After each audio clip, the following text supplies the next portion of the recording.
প্রিয়ানি সবাই কেমন আছো? আশা করি সবাই ভালো আছে। সবাইকে গুড মর্নিং। তো আজকে 23শে জানুয়ারি নেতাজি সুভাষচন্দ্রের জন্মদিন। এই দিনটা আমাদের কাছে স্মরণীয় বা বলতে পারো অনেক কিছুই।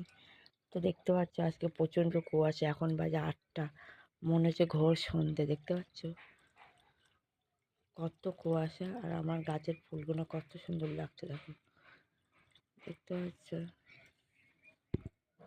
দেখো কত সুন্দর না লাগছে। তো যাই হোক, আজকে কিছু ভিডিও শ্যুট করব।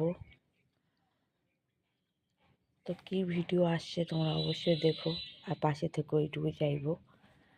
এবার কাজ করব, ঘরে সংসারের কাজ শুরু করব। আর এত কুয়াশা, ঠান্ডাও তেমন, দেখতে পাচ্ছ প্রচণ্ড কুয়াশা। আর এই যে টাইম করে আমি জল ভরছি।